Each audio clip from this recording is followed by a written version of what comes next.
Assalamualaikum warahmatullahi wabarakatuh. Pada kesempatan ini saya akan menyampaikan materi wawasan Wiyata Mandala.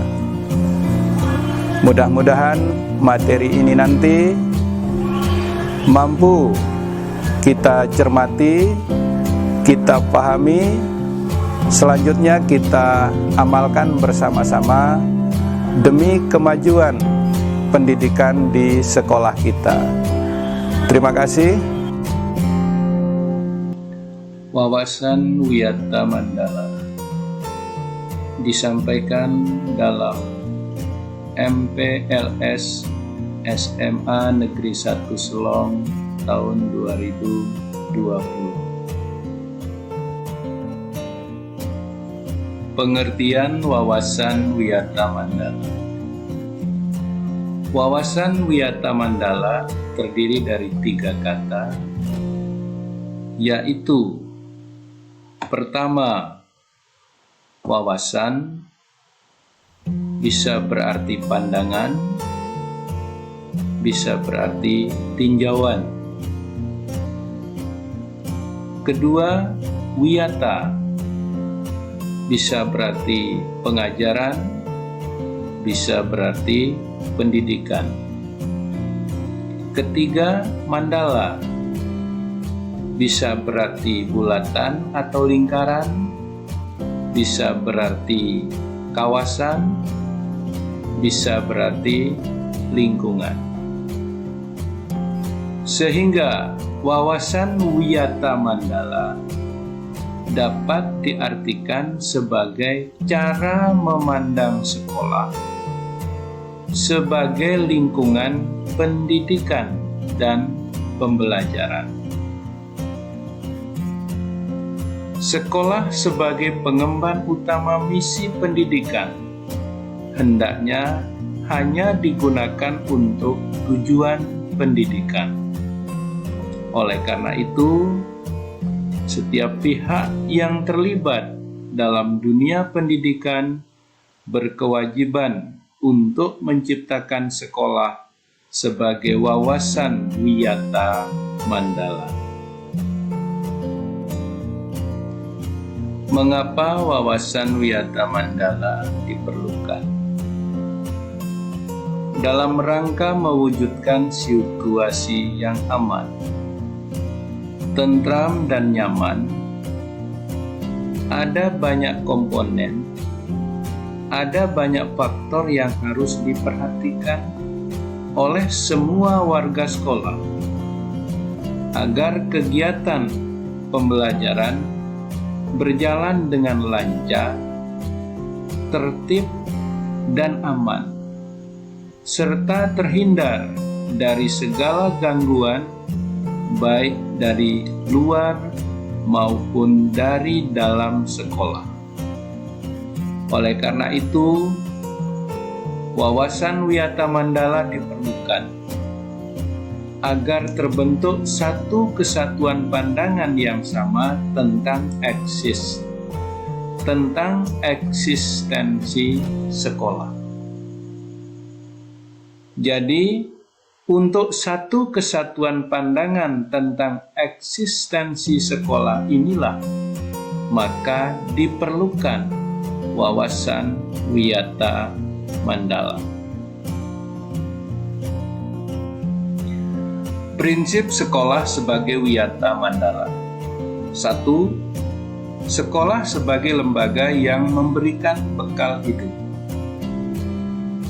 Dalam hal ini, sekolah seharusnya bukan hanya sekedar lembaga yang mencetak para intelektual muda. Namun lebih dari itu, sekolah juga harus menjadi rumah kedua yang memberikan pelayanan dan pengalaman tentang hidup, mulai dari berorganisasi, bermasyarakat, pendidikan lingkungan hidup, atau bahkan pengalaman hidup yang sesungguhnya. 2. Sekolah sebagai institusi tempat peserta didik belajar di bawah bimbingan pendidik. Bimbingan di sini lebih dari sekedar pengajaran.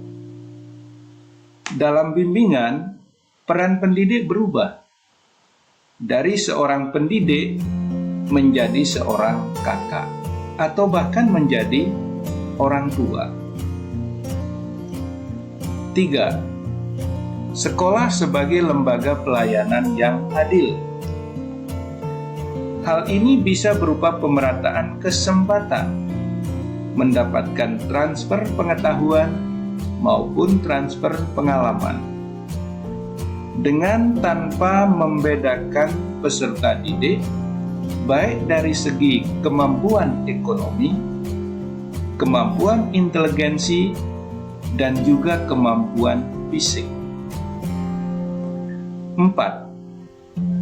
Sekolah sebagai lembaga pengembangan bakat dan minat. Prinsip ini sejalan dengan teori multiple inteligensi yang memandang bahwa kecerdasan intelektual bukanlah satu-satunya yang perlu diperhatikan oleh lembaga pendidikan, terutama sekali sekolah. Kemampuan bersosialisasi, kemampuan kinestik, kemampuan seni, dan kemampuan-kemampuan lainnya juga perlu diperhatikan secara seimbang. Sekolah sebagai lembaga pembinaan potensi di luar inteligensi perlu meningkatkan kemampuan intelektual, emosional, maupun kemampuan-kemampuan lainnya secara seimbang. 5.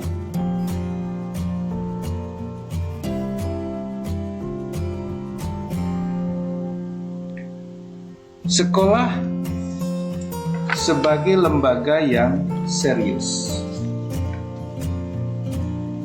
Artinya, sekolah harus memberikan perhatian serius untuk mengembangkan kemampuan emosional dan sosial, kemampuan berkomunikasi dan berinteraksi, kemampuan bekerja sama dalam kelompok, dan kemampuan-kemampuan lainnya. 6. Sekolah sebagai lembaga pengembangan sikap dan watak. Sikap sederhana, jujur, terbuka, penuh toleransi, rela berkomunikasi dan berinteraksi, ramah tamah dan bersahabat, cinta negara, cinta lingkungan, siap bantu-membantu, khususnya kepada yang kurang beruntung, merupakan sikap dan watak yang perlu dibentuk dalam lingkungan sekolah. 7. Sekolah sebagai wahana pendewasaan diri. Di dalam dunia yang berubah begitu cepat, salah satu kompetensi dasar yang harus dimiliki tiap peserta didik adalah kompetensi dasar belajar secara mandiri. Dengan proses pendewasaan yang diberikan di sekolah, pendidik tidak lagi perlu menjejali pemikiran peserta didik dengan perintah. Lebih dari itu, peserta didik akan mendapatkan suatu yang jauh lebih besar ketika ia mencari dan mendapatkan apa yang ia butuhkan untuk hidupnya. Prinsip yang terakhir, sekolah sebagai bagian dari masyarakat belajar. Artinya, sekolah bukan hanya sebagai tempat pembelajaran bagi peserta didik, namun juga seharusnya sekolah mampu menjadi pusat pembelajaran bagi masyarakat di lingkungan sekitar.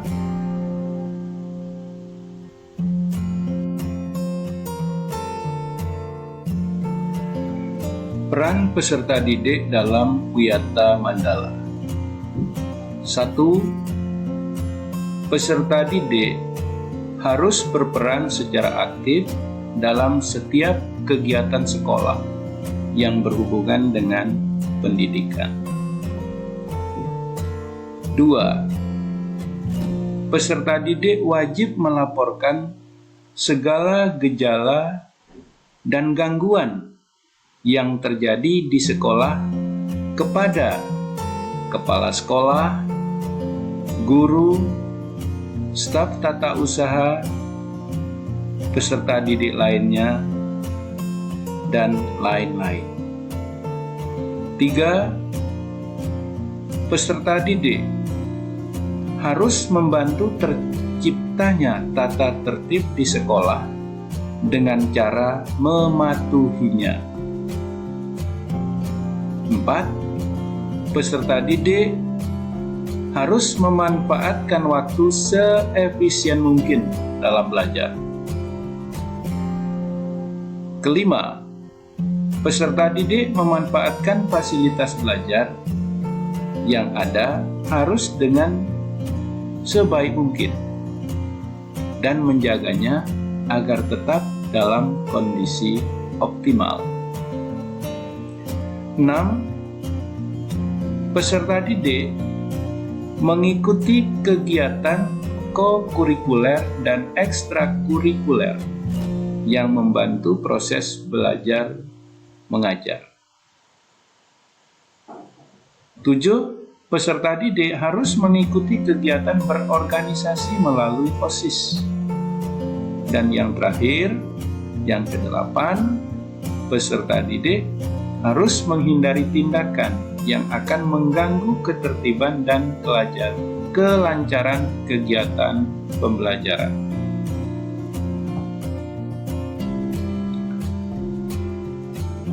Sebagai Wiyata Mandala, sekolah tidak boleh digunakan sebagai tempat antara lain: 1.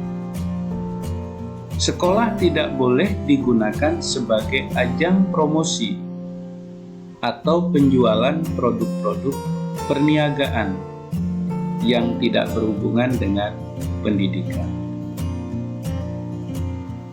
2. Di sekolah tidak boleh merokok, karena sekolah merupakan lingkungan bebas rokok bagi semua pihak. 3. Sekolah tidak boleh digunakan sebagai tempat penyebaran aliran sesat atau penyebar luasan aliran agama tertentu yang bertentangan dengan undang-undang. 4. Sekolah tidak boleh digunakan sebagai tempat propaganda politik atau kampanye. 5. Sekolah tidak boleh digunakan sebagai tempat syuting film dan atau sinetron tanpa seizin pemerintah daerah. 6. Sekolah tidak boleh digunakan sebagai tempat kegiatan-kegiatan yang dapat menimbulkan kerusakan, perpecahan, dan perselisihan, sehingga menjadikan suasana sekolah tidak kondusif.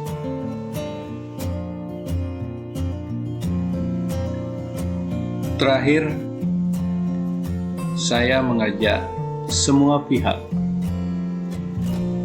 mari kita laksanakan wawasan Wiyata Mandala ini dengan sebaik-baiknya, agar sekolah dapat berfungsi sesuai dengan statusnya, yaitu lingkungan belajar, agar dapat melaksanakan kegiatan pembelajaran dengan baik, sehingga tercapai tujuan pendidikan yang diharapkan. dan dapat pula tercapai pembinaan kehidupan yang sehat di kalangan peserta didik untuk menghadapi masa depannya. Kepada peserta didik baru, kami ucapkan selamat datang di Kawah Chandra di Muka Lombok Timur, SMA 1 Selong, sekolah berbasis riset. Terima kasih. Demikian materi wawasan Wiyata Mandala yang bisa kami sampaikan. Mudah-mudahan bermanfaat bagi kita semua demi kemajuan pendidikan di sekolah kita. Kepada peserta didik baru tahun 2020, kami ucapkan selamat datang, selamat bergabung pada Kawah Chandra di Muka Lombok Timur, SMA Negeri 1 Selong, sekolah berbasis riset. Terima kasih. Assalamualaikum warahmatullahi wabarakatuh.